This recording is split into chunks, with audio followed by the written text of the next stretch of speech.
참생명의 목숨 걸라. 2부 예배 때 평소보다 많은 인원이 나왔었는데 3부 예배는 평소보다 많이 줄은 것 같습니다. 참생명의 목숨 걸라라는 제목으로 은혜를 나눕니다. 정채봉 선생의 저서 가운데 이런 이야기가 있습니다. 60년대 서울로 올라온 한 시골 청년이 있었습니다. 그가 서울 사람들 사는 모습을 보고 고향에 있는 친구에게 편지를 띄웁니다. 서울 사람들의 삶의 목표는 오직 일자리를 구하는 데 있는 것 같다. 모두가 일자리를 찾느라 애쓰고 있다. 70년대에 들어서 이 청년은 다시 고향 친구에게 편지를 합니다. 서울 사람들의 삶의 목표는 돈에 있는 것 같다. 돈을 벌기 위해서라면 수단과 방법을 가리지 않는다. 이것이 그의 눈에 비친 서울 사람들의 모습이었습니다.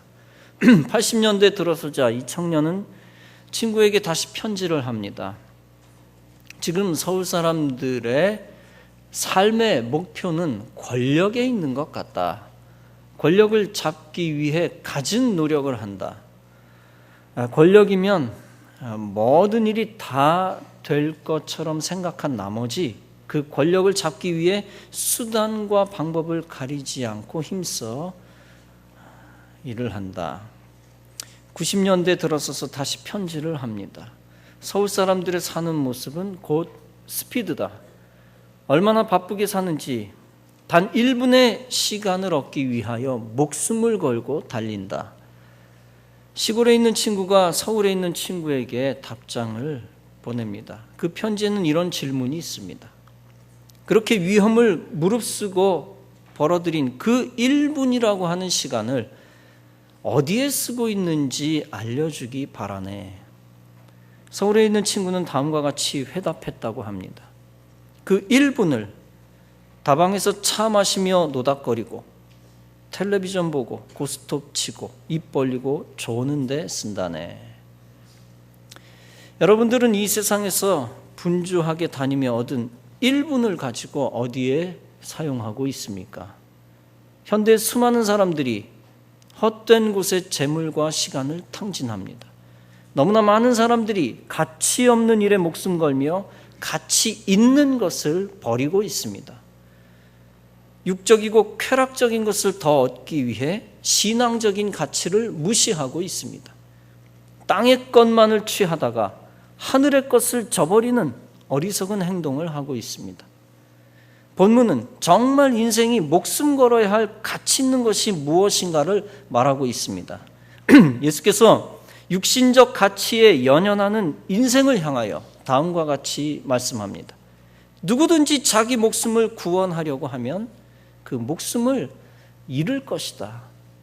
누구든지 나와 복음을 위하여 자기 목숨을 잃으면 구원을 얻을 것이다. 여기서 자기 목숨을 구한다라고 하는 것은 무슨 뜻입니까? 육신의 목숨에만 연연하고 육신의 가치를 최고로 여기고 진리를 버리는 것을 뜻합니다.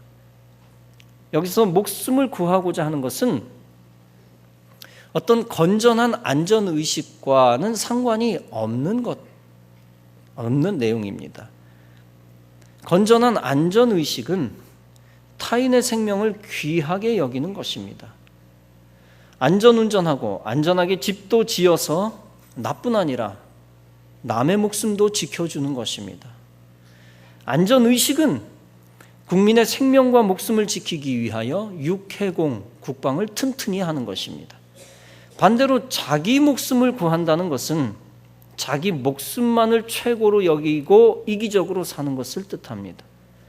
의리 없이 동료를 버리고 국민을 버리고 혼자 살겠다고 비겁하게 도망가는 것입니다.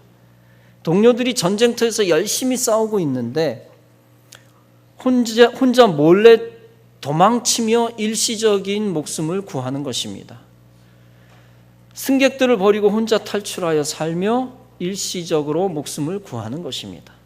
그러나 그는 너무나 많은 것을 잃게 됩니다. 자존심과 명예를 잃고 양심도 잃고 재판을 받으면 더 많은 치욕과 형벌 속에서 삽니다. 자식들에게는 굴욕과 피눈물을 안겨주며 온 국민과 전 세계의 비난을 받습니다. 동물적인 생존을 위하여 참된 인간적인 생명을 포기하는 것이죠. 또 어떤 경우에는 비겁하게 도망치다가 더 빨리 죽는 경우도 있습니다. 오히려 목숨을 사리지 아니하고 용감하게 나아가다가 생명을 얻는 경우도 있습니다. 생명은 하나님께 달려 있는 것입니다. 그러므로 목숨을 부지하기 위해 의를 버려서는 안 되고 양심을 버려서는 안 됩니다. 특히 육체의 목숨과 육체의 삶을 위하여 신앙을 버리고 하나님의 뜻을 버려서는 안 됩니다. 인간의 쾌락을 우선순위에 놓고 사명을 버리고 복음의 진리를 버려서는 안 됩니다. 특히 천국 생명, 예수님의 진리를 모르고 생명 없는 것에 목숨을 걸어서는 안 됩니다. 돈과 명예와 자기 목숨만 귀하게 여겨서는 안 됩니다. 돈, 명예, 목숨 다 귀중하고 중요한 것이지만 예수 피 없는 돈, 예수 피 없는 명예, 목숨은 다 가치 없는 것입니다. 하나님 없는 돈, 하나님 없는 명예, 목숨 붙들다가 지옥에 가면 슬피 울며 이를 갈미 있을 것입니다. 지지난주에 독특한 재판이 있었습니다. 3년 동안 333회나 강원랜드 카지노를 드나든 사람이 있었습니다. 여러분, 카지노에 333번을 드나들었다면 천사가 그를 인도한 것일까요? 마귀가 그를 인도한 것일까요? 마귀가 데리고 들락날락한 것이죠. 도박에 빠진 것은 악한 영 때문이요, 돈에 미쳤기 때문이요, 돈 중독 때문입니다. 그는 한 번에 6천만 원씩 걸고 게임을 할 정도로 마귀에게 사로잡혔었습니다. 결국 그는 3년 만에 293억 원을 날렸습니다. 그는 억울하다며 강원랜드에 소송을 냈고 1심과 2심에서 한도 초과 베팅으로 잃은 돈 일부를 돌려받았습니다. 겨우 10분의 1도 안 되는 21억을 돌려받았습니다. 그런데도 돈 욕심에 대법원에 소송을 올렸습니다. 그러나 대법원은 강원랜드가 게임 이용자가 재산을 잃을 때 그 재산까지 보호해 줄 의무는 없다라는 판결을 내렸습니다. 그래서 한 푼도 받지 못하게 되었습니다. 여러분, 대법원이 판결을 잘했냐 잘못했냐 하는 것을 따져보자는 것이 아닙니다. 중요한 것은 천국 소망 없는 인생, 예수 없는 인생이 어떻게 세상에서 미쳐 돌아가고 있는가 하는 것을 보자는 것입니다. 예수 생명 없는 돈과 쾌락만 추구하는 인생이 얼마나 가치 없이 패배하는가 하는 것을 보여주고 있습니다. 불신앙과 불신앙의 방법으로 더 얻고자 하는 자는 잃게 되어질 것입니다. 트루엇 박사라는 사람이 텍사스에서 석유 사업을 하는 어느 부유한 집에 초청을 받았습니다. 식사 후에 이 주인이 박사에게 자기 자랑을 늘어놓았습니다. 저는 25년 전에 빈손으로 이 마을에 들어왔습니다. 무진 고생과 노력으로 이렇게 부자가 되었습니다. 저 동쪽에 있는 석유 공장도 제 것이요, 서쪽에 있는 유전도 제 것입니다. 남쪽에 있는 건물도 제 것이고 북쪽에 있는 고층 건물도 제 것입니다. 주위를 삥 둘러보며 지나치다 쉽게 자랑을 하더랍니다. 그러자 트루엇 박사는 손가락을 하늘로 향해 쳐들면서 이렇게 물었습니다. 동쪽도 서쪽도 당신 것인데 하늘에는 무엇이 있습니까? 하늘에 쌓아놓은 것은 무엇입니까? 여러분, 정말 중요한 것은 세상을 소유하는 것이 아닙니다. 세상을 경제적으로, 정치적으로 정복하는 것이 아닙니다. 재물과 명예를 위하여 목숨을 거는 것이 중요한 것이 아닙니다. 정말 중요한 것은 예수와 복음을 위하여 목숨을 거는 것입니다. 하늘의 생명을 지키기 위해, 하늘의 의를 지키기 위해 목숨을 거는 것입니다. 영적으로 죽어가는 사람을 살리기 위해 복음 전파와 선교에 목숨을 거는 것입니다. 본문은 말씀합니다. 사람이 온 천하를 얻고도 제 목숨을 잃으면 무엇이 유익하리요? 여러분, 여기서 제 목숨이라고 하는 것은, 자기 목숨이라고 하는 것은 영적 생명을 의미합니다. 참 생명, 영적 생명, 천국 생명, 즉 영적 목숨을 지키는 것이 가장 중요하다는 말씀입니다. 어떻게 하면 이 땅에서 육체의 생명을 연명할까에 관심을 가지는 것으로 끝나서는 안 되고, 자기 목숨을 연장시키는 것에만 목숨 걸어서는 안 됩니다. 물론 사는 동안 나와 가족의 생계가 매우 중요합니다. 어떤 면에서 생계가 가장 중요하지요. 그러나 예수 없는 육체의 생존은 결국 아무 의미 없는 것입니다. 더 나아가 복음을 버리고 하늘의 의를 버리고, 즉 율법적 양심을 버리고 인간의 목숨만을 위한 삶은 헛된 것이 됩니다. 나의 생존을 위하여 예배를 버리고 교회를 버리는 것은 어리석은 것입니다. 나의 물질적 쾌락을 위하여 사명을 버리고 천국을 버리는 것은 어리석은 것입니다. 오직 천하보다도 귀한 것은 목숨, 그 가운데서도 영적 목숨입니다. 여러분, 은혜의 관리를 잘 해야 되겠죠. 은혜가 풍성할 때도 있지만 은혜가 고갈될 때도 있습니다. 은혜가 풍성할 때는 할렐루야 아멘 감사합니다 라고 합니다. 그러나 은혜가 떨어지면 왜 나만 망했습니까? 주님 믿은 결과가 고작 이것인가요? 라고 원망하고 불평하고 믿음까지 팔아버립니다. 은혜가 바닥났을 때는 뭔 짓을 할지 모르는 것이죠. 은혜를 채워야 되는데 아주 중요합니다.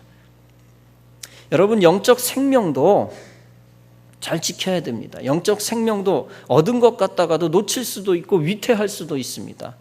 마귀에게 사로잡혀 세상 권력과 재물에 취하면 영적 생명이 사라집니다. 주의 영이 떠나가시면 제 아무리 대통령, 장군, 장관, 심지어 감독, 목사, 장로라도 별 수 없습니다. 한순간에 나락으로 떨어지고 망하고 버림받는 것입니다. 그러므로 우리는 은혜의 목숨 걸어야 하며 영적 생명의 목숨 걸어야 할 것입니다. 다른 것을 다 잃어버려도 주님만은 우리 가운데서 떠나지 않게 해야 합니다. 심지어 육체의 목숨을 잃어버려도 영적 생명 붙들고 주님 안에서 살다 죽어야 합니다. 온 천하보다도 귀한 것은 인간의 목숨입니다. 그런데 인간의 목숨보다 훨씬 중요한 것은 영적 목숨입니다. 그러므로 온 천하를 소유하는 것과 비교할 수가 없습니다. 성도는 사나 죽으나 영적 목숨 붙들고 영적 목숨을 위한 사명 붙들고 살아야 합니다. 그것이 참 생명과 기쁨과 행복과 평안과 담대함과 능력을 주기 때문입니다. 과거 월드컵에서 콜롬비아 수비수가 자살골을 넣었다고 콜롬비아 자국 마피아가 시비 끝에 죽여버린 일이 있습니다. 월드컵이 중요합니까? 사람의 목숨이 중요합니까? 월드컵에서 기분 나쁘다고 사람의 목숨을 해한 마피아는 마귀에게 사로잡힌 인간이었다고 할 수가 있죠. 마귀는 인간으로 하여금 더 중요한 것과 중요하지 않은 것을 구분하지 못하게 해서 망하게 합니다. 아주 중요한 것과 가치 있는 것과 가치 없는 것, 이걸 헷갈리게 만들어서 저주 가운데 빠뜨리고 인생 완전히 망가뜨리는 것이죠. 근본 월드컵에서 이런 이변이 있었습니다. 브라질 골잡이 네이마르가 콜롬비아 선수에게 가격을 당해 쓰러졌습니다. 그 후유증으로 4강 경기에서 브라질이 독일에게 7대1인가요? 엄청나게 패배했습니다. 자기 땅에서 대회를 치렀는데 그것도 아주 엄청난 점수차로 지는 비극을 당했습니다. 브라질 국민들도 제정신을 차리지 못했고 브라질 마피아는 콜롬비아 선수를 죽여버리겠다라고 공언을 했습니다. 이에 콜롬비아 선수는 경호를 받으며 이탈리아로 귀국했고 두려워 떨었습니다. 한편 콜롬비아 마피아는 자국 선수가 죽으면 브라질 선수들도 죽이겠다고 맞짱을 떴습니다. 국가가 마피아 깡패들의 전쟁까지 갈 수 있었지만 소강 상태로 들어갔습니다. 여러분, 인생이 얼마나 어리석습니까? 월드컵 국제 축제가 중요한 것이지만 사람의 목숨보다 중요합니까? 해프닝으로 끝났지만 인생이 욕심과 분노 때문에 마귀에게 사로잡히면 충분히 마귀가 시키는 대로 할 수 있는 존재라는 것을 증명하고 있습니다. 이렇게 인생이 별 수 없는 존재입니다. 본문은 말씀합니다. 사람이 무엇을 주고 제 목숨을 바꾸겠느냐? 여러분, 거듭 말씀드리지만 온 천하보다도 귀한 것은 인간의 목숨입니다. 그런데 인간의 목숨보다 훨씬 중요한 것은 영적 목숨입니다. 이 영적 목숨과 그 어떤 것과도 바꿔치기 해서는 안 됩니다. 하나님을 향한 믿음, 영적 생명을 구한 복음, 또 구하게 될 복음, 구원의 진리는 영적 목숨입니다. 이 영적 목숨을 세상 것과 바꿔치기 하며 마귀에게 내어주어서는 안 됩니다. 그런데 우리는 알게 모르게 세상 것을 얻기 위해 영적 목숨을 팔아치우고 있습니다. 세상 사람으로부터 인정받기 위해 교회의 일을 쉽게 포기합니다. 더 많은 물질과 지위를 얻기 위해 말씀을 저버리고 있습니다.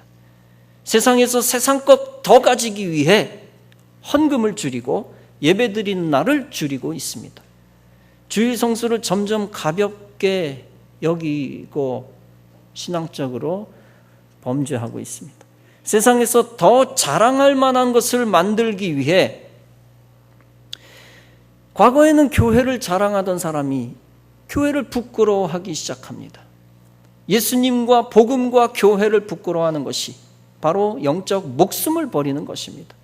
그런데 놀랍게도 바로 오늘 이 시대가 예수님을 모독하고 교회를 업신여기는 시대입니다. 본문은 말씀합니다. 누구든지 이 음란하고 죄 많은 세대에서 나와 내 말을 부끄러워하면 인자는 그리스도입니다. 인자도 아버지의 영광으로 거룩한 천사들과 함께 올 때 그 사람을 부끄러워하리라.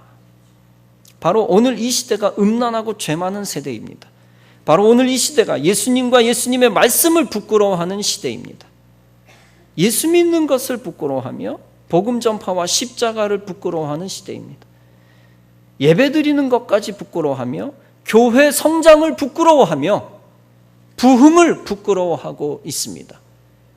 많은 신자들이 음란한 세상 사람들의 생각에 물들었고 죄 많은 세상 사람들의 생각에 물들어서 같아지고 있습니다. 예수님과 예수님의 말을 부끄러워하는 자의 특징이 무엇입니까? 세상 사람들이 복음을 모독할 때, 예수님을 모독할 때 침묵하는 것입니다. 소극적으로는 세상 사람들에게 음란한 세대에게 동조하는 것입니다. 좀 더 적극적으로는 교회를 대적하는 것입니다. 또 복음을 부끄러워하는 것은 환난의 때에 복음을 부인하는 것입니다. 자기 목숨 지키기 위해 그리스도와 말씀을 부인하고 교회를 포기하는 것입니다. 그러면 어떻게 된다고 했습니까? 아버지께서 아버지 하나님의 영광을 가지고 거룩한 천사들과 함께 올 때 복음을 부끄러워하는 자들을 부끄러워하시겠다 하셨습니다. 십자가를 부끄러워하며 교회를 부끄러워하며 교회 성장과 부흥을 부끄러워하는 자를 부끄러워하겠다는 것입니다.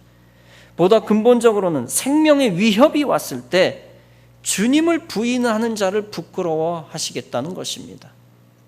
이와 같이 주님을 부끄러워한 자들은 어떻게 됩니까? 결국에는 영적 목숨을 버리게 되는 비극을 겪게 됩니다. 세상 눈치 보다가 세상 사람 비위 맞추다가 교회를 부끄러워하다가 도대체 무엇을 얻습니까? 음란한 세상 사람들이 영적 목숨을 잃어버릴 때 함께 영적 목숨을 잃어서는 안 됩니다. 하나님 한 분만을 섬겨야 하는데 우상 숭배하고 배교할 때 영적 목숨을 잃어버리게 되는데 그래서는 안 됩니다. 예수님과 복음과 교회를 자랑스럽게 여겨야 하는데 오히려 대적하고 배교하다가 주님이 떠나시는 것입니다. 복음을 전해야 하는데 오히려 복음 전파의 걸림돌, 악의 그릇으로 쓰임받는 것입니다. 그러다 악역을 맞고 버림받는 것입니다. 온 천하를 얻고도 영적 목숨을 잃으면 다 잃어버린 인생이요, 아무 유익도 얻지 못한 인생입니다. 여러분, 오직 세상적인 업적을 잃어버려도 목숨만은 건져야 합니다. 즉 세상에서 간절히 원하던 것을 포기해도 육신의 죄악 가운데서 죽어서는 안 됩니다. 또한 전 재산이 날아가고 나라의 반을 잃어버리는 한이 있더라도 불신앙 가운데서 영적 생명을 잃어서는 안 됩니다. 생명만은, 그 중에서도 참 생명만은, 영적 생명, 하늘 생명만은 반드시 지켜내고 건져내야 합니다. 생명과 목숨의 비유와 관계해서 적용할 수 있는 이야기를 소개하고자 합니다. 코오롱 등산학교 교장 이용대 씨라는 분이 있습니다. 이용대 씨의 이야기가 일간지에 실린 적이 있습니다. 그는 77세 된 등산의 대부인데 제자의 사고를 접하고 눈물을 흘렸습니다. 제자는 다름 아닌 고미영 씨로 대한민국 산악인의 대표주자입니다. 그녀는 2009년 7월 10일 히말라야 난가 파르밧 산 등정에 성공했습니다. 그렇게 함으로 2009년에만 4개 봉우리를 오르는 등 총 11좌 등정에 성공했습니다. 그러나 다음 날 11일 난가 파르밧에서 하산하던 중 해발 6,200m 지점 칼란 등산에서 실족하여 목숨을 잃었습니다. 43세의 꽃다운 나이로 산에서 사라진 것입니다. 이용대 씨는 제자 고미영의 운구를 보며 큰 슬픔을 억제하지 못했습니다. 누구보다도 아꼈던 후배를 다시 볼 수 없다는 생각에 분노마저 치밀었습니다. 그날 오후 그는 편지하면서 작은 엽서 한 장을 발견했습니다. 세계에서 5번째 높은 마칼루를 등전하기 직전 베이스 캠프로 가던 길에 쓴 엽서였습니다. 그 엽서에는 이렇게 씌어져 있었습니다. 인생이 선사하는 최고의 상은 가치 있는 일을 열심히 할 수 있는 기회라고 생각합니다. 주어진 기회에 감사드리며 용감하게 오르고 안전하게 하산하여 출발 시점으로 다시 돌아갈 수 있도록 최선을 다하겠습니다. 70세가 한참 넘은 이용대 씨는 그녀의 글을 읽자마자 벼락을 맞은 기분이었습니다. 가슴을 쥐어짜는 고통을 느끼며 또다시 눈물을 하염없이 흘렸습니다. 그는 기자에게 이렇게 말했습니다. 정상을 정복하는 것은 등산의 백미입니다. 하지만 등산의 완성이 뭔지 아십니까? 바로 출발한 그곳으로 무사히 돌아오는 것입니다. 가족과 소중한 사람들이 기다리는 그곳 말입니다. 살아 돌아오는 게 자랑이어야 합니다. 정상은 반환점에 불과할 뿐입니다. 여러분, 그 노인 산악인은 정상 정복 자체가 의미 없다는 걸 말하려는 게 아닐 것입니다. 정상 정복이 많은 대가를 치른 등정 역사에 있어서 길이 남을 일들인 것은 부인할 수가 없습니다. 그러나 그 노인 산악인은 더 중요하고 넓은 의미에서 등산의 의미를 정의하고 있다고 생각을 합니다. 진정한 정상 정복은 산 꼭대기뿐 아니라 바로 출발한 지점이며, 진정한 정상 정복은 인간의 목숨을 지켜내는 것이다 라는 것을 강조하고 싶었을 것입니다. 여러분, 천지 꼭대기까지 올라가도 정작 자신의 목숨을 잃으면 무슨 소용이 있겠습니까? 정상의 목적을 이루는 것도 고귀한 일이지만 마지막 하산의 목적까지 이루어야 합니다. 말씀의 비유처럼 온 천하를 얻고도 제 목숨을 잃으면 무슨 소용이 있겠습니까? 즉 세상을 크게 정복하고도 영적 목숨을 잃는다면 무슨 소용이 있겠습니까? 우리 주님이 크게 슬퍼하실 것이요, 성도들도 슬퍼할 것입니다.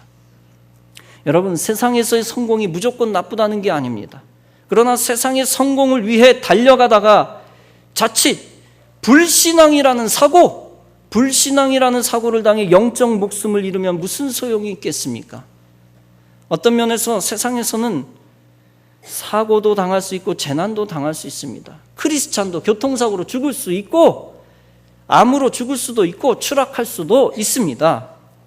마지막에 하나님 품에 안기기만 하면 되는 것입니다. 이렇게 신자도 세상의 인생길에서 육신의 사고를 당할 수도 있습니다. 그러나 비유적으로 신자가 영적 순례의 길에서 영적 사고를 당해서는 결코 안 됩니다. 하나님 품에서 멀어지는 비극, 이단에 빠지는 저주, 마귀에게 속아 넘어가는 영적 재난이 있어서는 결코 안 됩니다. 반드시 영적 안전의식을 가지고 모든 마귀의 유혹을 다 물리쳐야만 합니다. 세상 사람들이 복음과 진리와 교회를 외면하며 넓은 사망의 길로 갈 때 함께 묻혀가서는 안 됩니다. 반드시 복음과 진리와 말씀의 생명줄을 붙들고 광야 같은 인생, 낭떠러지 같은 인생을 잘 통과해야 할 것입니다. 안전한 예배의 자리로 항상 들어와 거하며 하나님의 날개 그늘 아래에 거하여야 할 것입니다.